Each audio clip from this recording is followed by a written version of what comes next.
മൂന്നേക്കർ മേഖലയെ വിടാതെ ഒറ്റയാൻ. കല്ലടിക്കോട് 3 ഏക്കർ ജനവാസ മേഖലയിൽ ദുരിതം വിതച്ച കാട്ടുകൊമ്പൻ. സംസാരത്തൊടിയിൽ മോഹനൻ രക്ഷപ്പെട്ടത് തലനാരിഴയ്ക്ക്. ശബ്ദം കേട്ട് വീടിന് പുറത്തേക്കിറങ്ങിയ ഗൃഹനാഥൻ മോഹനൻ രക്ഷപ്പെട്ടത് തലനാരിഴയ്ക്ക്. പുറത്തു വന്ന ഇദ്ദേഹം ടോർച്ച് വെളിച്ചത്തിൽ ആനയെ കണ്ടതോടെ പെട്ടെന്ന് തന്നെ വീട്ടിലേക്ക് ഓടിക്കയറുകയായിരുന്നു. തുടർന്ന് കാട്ടാന സമീപത്തുള്ള തോടിന് സംരക്ഷണ ഭിത്തിയൊരുക്കിയിരുന്ന മണൽച്ചാക്കുകൾ തകർത്തു.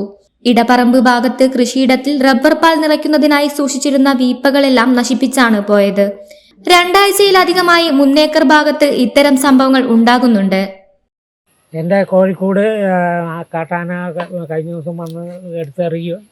ഞാൻ ഒരു തലനാരിഴയ്ക്കാണ് ഇവിടെ മാറുന്നത്. ഈ ഇപ്പോൾ ഒരു 5-6 പ്രാവശ്യമായി ഈ 3 ഏക്കർ ഈ ഭാഗത്ത് കൂടി മുഴുവൻ ആന. നമ്മളുടെ 3 വീടുണ്ട്. 3 വീടിൻ്റെ പരിസരം മുഴുവനും ആനയുടെ ശല്യമാണ്. ഓരോരുത്തർക്കും പുറത്തിറങ്ങി നടക്കാനോ ഒന്നിനും പറ്റുന്നില്ല. മൂത്രമൊഴിക്കാൻ പോലും ഇറങ്ങാൻ പറ്റാത്ത അവസ്ഥയിലാണ് ഇപ്പോൾ. കൃഷികൾ ഇവിടെ പലതും നശിപ്പിക്കുന്നു. അങ്ങനെയൊക്കെ ഉണ്ടായിട്ടുണ്ട്.